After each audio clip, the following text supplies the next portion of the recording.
नमस्कार. भिवू नको मी तुझ्या पाठीशी आहे. हे सगळे आपण ऐकलंच आहोत.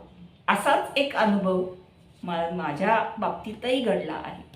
मी दिंडोरी प्रणित सेवा केंद्रात रोज आरतीला जात होते. जवळजवळ वर्ष दीड वर्ष मी तिथली सेवेकरी आहे. तर असंच आरतीला जाता जाता तिथे काही मैत्रिणी झाल्या माझ्या आणि मग त्या काय म्हणाल्या की चला म्हणे एक रविवारी आपण कुठेतरी हुरडा पार्टी करायला फिरायला जाऊया. तर सगळ्यांचं ठरलं. आम्ही हो म्हणालो आणि तारीख ठरली, बस ठरली. आम्ही सगळे निघालो, मजा मस्ती करत निघालो. ते एक फार्म हाऊस होतं आणि त्या फार्म हाऊसमध्ये आम्ही गेलो. अख्खा दिवस म्हणजे आमरसाचं जेवण वगैरे सगळं खूपच सुंदर होतं. पण तिथे बोटिंग होतं आणि सगळे म्हणाले की चला आपण बोटिंग करूया. तर हो म्हणाला. पॅडल बोटिंग होतं, त्यामुळे चौघं असं बसून आम्ही मजा करत होतो. तर मजा करता करता बोटिंग झालं. आम्ही पाण्यातून बाहेर आलो. तिथे एक हँगिंग ब्रिज होतं. तर हँगिंग ब्रिजवरनं ब्रिज पार करायचं असं ठरलं. मग आम्ही सगळ्यांनी अशी लहान मुलांसारखी जुकजुक गाडी केली आणि त्या गाडीमध्ये आम्ही सगळे निघालो. माझी पर्स, साईड पर्स होती जी अशी आडवी असती, ती पर्स होती माझ्याकडे आणि त्याच्यामध्ये माझा मोबाईल आणि घरची चावी होती. तर असं झालं की कुणाचा फोन आला. मी फोन घेतला आणि त्या पर्सची चेन लावायची माझ्याकडनं राहून गेली. पण माझ्या ते लक्षात नाही आलं आणि ते हँगिंग ब्रिज असं दोऱ्याचं होतं. त्यामुळे जसं आम्ही चालत होतो ते असं उडी मारत होतं, जसं व्हायब्रेट होत होतं. आणि तसं जो होता आम्ही सगळे खाली पडलो पाण्यात नाही, त्या ब्रिजवरच. आणि माझं पर्स उलटं होऊन माझा जो मोबाईल होता तो खोल पाण्यात पडला. मग मला ते पटकन लक्षात नाही आलं. आम्ही आलो असं जाणवलं की काहीतरी पडलं, जाणवलं मला. पण तसंच आम्ही मजा मस्ती करत ब्रिज पार केलं आणि मग सहज मी पर्समध्ये हात घातला आणि बघते तर तिथे मोबाईल नाही. मग माझ्या लक्षात आलं की मोबाईल आत्ता इथे पाण्यातच पडला असावा. आणि माझं चांगलं नशीब इतकं चांगलं थोर होतं की जिथून माझा मोबाईल पडला तिथं माझं एक पेपर नॅपकिन त्याच ठिकाणी पडला होता, जिथं मी तुम्हाला नंतर फोटोमध्ये दाखवीन ती जागा. मग सगळी आमची चर्चा झाली आणि मग नंतर माझा नुसता असा स्वामींचा धावा चालू होता की स्वामी माझा मोबाईल मला हवाय, तुम्ही काही करा. कारण त्याच्यात एक विशिष्ट फोटो होता माझ्या नातवाचा, जो पहिल्यांदा मी घेतला होता त्याला, किंवा त्याचा जन्म झाल्यानंतर तो फोटो त्याच्यामध्ये होता आणि मला तो फोटो अतिशय हवा होता. तर मी सगळ्यांना म्हटलं की नाही, मला हा मोबाईल आत्ताच्या आत्ता शोधून हवाय. मग त्या मैत्रिणी माझ्या म्हणाल्या की हो तुम्ही शांत व्हा.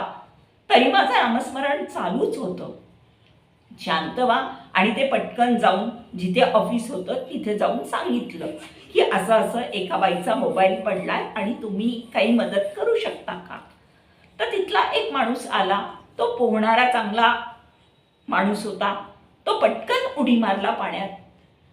हे एवढं होईपर्यंत 1 तासाच्या वर झालं होतं. तो उडी मारला. पहिल्या डुबकीत त्याला सापडलं नाही. तो वर आला आणि म्हणाला नाही मॅडम इथे काही पडलं नाहीये. दुसऱ्यांदा मी त्याला सहज म्हणाले की दादा अजून एकदा उडी मार आणि बघ, माझा मोबाईल इथेच आहे, आपल्याला सापडून जाईल.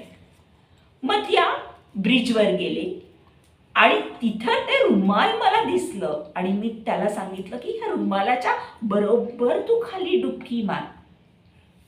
आणि मी रडत होते स्वामींचं नामस्मरण करत होते की माझ्याकडनं काय चुकलं स्वामी की तुम्ही अशी वेळ माझ्यावर आणलात. हे माझ्या तोंडात वारंवार चालू होतं. पण हाच बघा माझा नातू बरं का, ह्याचाच फोटो होता. आत्ताही तो व्हिडिओ बघायला आलाय, त्यालाही कळू दे की काय घडलं. तर मी त्याला म्हटलं की जा खाली आणि घे. परत तो वरती आला, म्हणाला नाही ताई नाहीये तिथे. मी म्हटलं एकदा शेवटचं तू बघ, नंतर मी तुला म्हणणार नाही तू परत पाण्यात जा. आणि तो पाण्यात गेला आणि आणला तर काय असा नुसता हात वर आला आणि मोबाईल माझा तो वर घेऊन आला. अक्षरशः सांगते मला रडू आलं. माझ्या डोळ्यातले अश्रू थांबत नव्हते, अंगावर इतके काटे उभं राहिले, तरी माझं नामस्मरण चालूच होतं. बरं, मग माझ्या मैत्रिणी म्हणाले, अगं 1 तास 1.5 तास झाला तुला फोटो, मोबाईल कशासाठी हवा आहे? बघ तू आता पाण्यात पडल्यावर परत चालू होणार नाही. त्याच्यात माझी एक मैत्रीण म्हणाली की अगं माझ्या बादलीत पडला होता आणि अर्धा तासात तो मोबाईल, म्हणजे 5 मिनिटात तो मोबाईल खराब झाला आणि तुझे तर आता तास 1.5 तास होत आला. तरी मी सोडलं नाही प्रयत्न. तसेच ते पळत पळत तो माणूस जो होता तो काय म्हणाला की चला ताई आपण हा मोबाईल घेऊ, त्या ऑफिसमध्ये जाऊ आणि तांदळाच्या डब्यात ठेवू. मला पळवत नव्हतं कारण माझे अश्रू आवरत नव्हते. माझ्या मैत्रिणीच घेऊन गेल्या मोबाईल त्या पाण्याच्या डब्यात ठेवण्यासाठी. आणि एक तरी माझं लक्ष लागत नव्हतं. मी फोटो काढले, आम्ही मजा मस्ती केले, पण माझ्या डोक्यात नुसतं एकच होतं की माझ्या नातवाचे म्हणजे माझ्या वल्लभचे फोटो मला हवे. हे एकच माझ्या डोक्यात होतं आणि मी वारंवार तेच म्हणत होते की मला फोटो हवेत, मला फोटो हवेत. झालं सगळं, आम्ही चहा वगैरे घेतला आणि निघायची वेळ झाली. मग मी त्या दादांना म्हटलं, दादा माझा मोबाईल देता का? तर हो म्हणे, घ्या की. आणि जसा त्यांनी मोबाईल दिला तो माझ्या हातात त्यांनी चालू करून दिला मोबाईल. आणि तेव्हा सगळ्यांना असं